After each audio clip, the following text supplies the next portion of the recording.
में हमने कई सारे कीर्तिमान हासिल किए हैं। Record corona infection 1.68 lakh cases daily.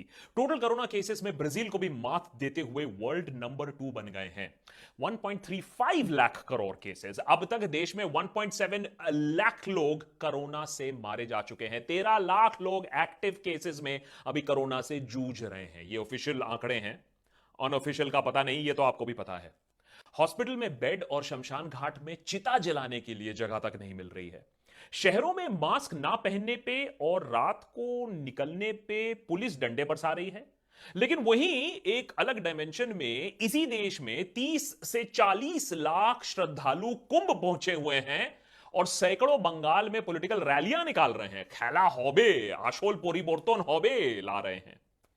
एक अजीब सी फकीरी देश भर में छाई हुई है और इस बार कोई नेहरू, तबलीगी, टुकड़े टुकड़े गैंग या इंटरनेशनल कंस्पिरेसी नहीं है दोष देने के लिए। तो सवाल यह उठता है कि कोरोना महामारी के 1 साल बाद, समय रहते हुए, वैक्सीन रहते हुए, हम कोरोना के सेकेंड वेव के इस खड्डे में कैसे गिर गए और इससे हम कैसे निकल सकते हैं।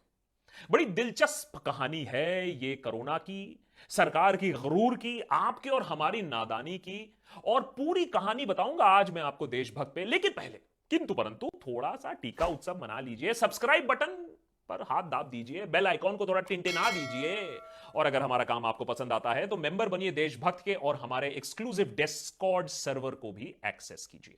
नेता टाइप आधा काम मत करो, सब्सक्राइब के साथ साथ बेल आइकॉन भी दबाओ। कोरोना की यह कहानी की शुरुआत हमारे देश में बिल्कुल वैसे ही हुई थी जैसे हमारे नेता टाइप लोग चाहते हैं। समय रहते हुए भी ना हमने फ्लाइट्स को बैन किया, ना हमने एयरपोर्ट पे स्क्रीनिंग शुरू किया, और ना ही हमने लोगों को टेस्टिंग की सुविधा दी। लेकिन दुनिया में सबसे पहले हमने कोरोना का धर्म निकाल लिया। हमारे लैब्स में यह वाला काम बहुत अच्छा होता है।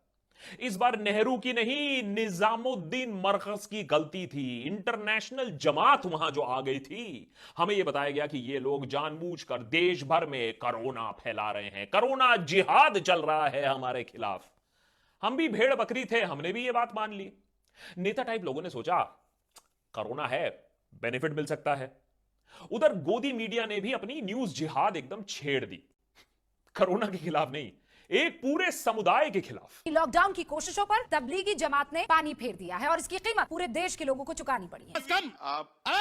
Conspiracy against India will have to be brought down with immediacy and effectiveness. Musharraf Ali Khan साहब जो कि स्पोक्स पर्सन है तालिबानी जमात के, मेरे साथ मुजाहिर रहमान साहब जुड़ेंगे, ये भी मेंबर है तालिबानी जमात के। उधर दुनिया भर में कोरोना को रोकने के लिए कोशिशें चल रही थी। लोग social distancing, masking, hand washing, ये सारी चीजें सीख रहे थे। यहां मध्य प्रदेश की सरकार को गिराने की पूरी कोशिश चल रही थी। और दिल्ली में पार्लियामेंट में जब कुछ एमपीज मास्क पहनकर आए तो देश के वाइस प्रेसिडेंट ने उनको बोला, मास्क उतारो, मास्क उतारो। सब चंगा सी है। Please, no masks are allowed inside the house. Please go and remove. All the members, please. Supreme leader के कैबिनेट मेंबर्स भी सुप्रीम कॉन्फिडेंस में थे। चाइना की वाट लगी हुई थी, उनकी इकोनॉमी डूब रही थी, लेकिन इंडिया की इकोनॉमी को कोरोना से कोई खतरा नहीं है। अनुराग ठाकुर ने हमें बताया, इनफैक्ट उन्होंने यह भी बोला कोरोना है, हमें बेनिफिट मिल सकता है। हम फिर भेड़ बकरी की तरह हमने ये बात भी मान ली और सपने देखने लगे कि चाइना से हमारे पास हजार हजार कंपनीज आएंगी। लेकिन तब क्या पता था नेता लोगों को और हम लोगों को कि ये जो कोरोना है ये बहुत कमीनी चीज है। एक तो इसे रोकना बहुत मुश्किल है, ये तो समझ चुके हैं।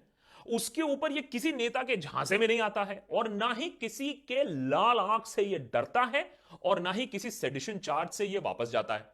हिंदू मुस्लिम भेदभाव तो बिल्कुल नहीं करता है और व्हाटअबाउटरी से इसे घंटा फर्क नहीं पड़ता है। बस घर में घुसता है और सीधे बाहर करता है। दिल्ली के बाद महाराष्ट्र में जब केसेस लगातार बढ़ने लगे तो सरकार के होश थोड़े ठिकाने आने लगे। लेकिन तब भी कॉन्फिडेंस देखिए, ये हेल्थ इमरजेंसी नहीं है। सरकार ने बोला हम मैनेज कर लेंगे, आलिजवेल आलिजवेल। उधर स्टॉक मार्केट लुढ़का, 40% तक सेंसेक्स जा गिरा। देश के ऑलरेडी अपाहिज अर्थव्यवस्था ने कहा भाई हमसे और ना हो पाएगा। फिर आया 22 ऑफ मार्च का जनता कर्फ्यू। लोगों ने कहा वाह क्या मास्टर स्ट्रोक है मोदी जी का, घर में बैठो एक दिन और कोरोना छू। कोरोना वायरस 12 घंटे में निष्क्रिय हो जाता है और जनता कर्फ्यू 14 घंटे का है।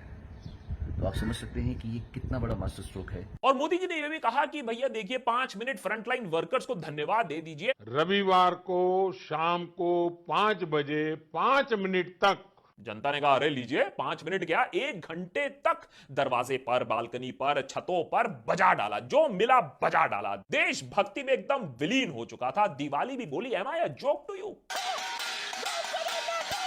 अरे कोरोना अगर सुन सकता, अगर कोरोना के कान होते तो उसी दिन ये कोरोना की कहानी देश में खत्म हो चुकी होती। दी एंड। जनता कर्फ्यू से मन नहीं भरा लोगों का। अब जब तक हमारे लाइफ में थोड़ा ड्रामा नहीं हो जाता है ना, हमें मजा नहीं आता है। तो कोरोना को गानों से भगाया गया।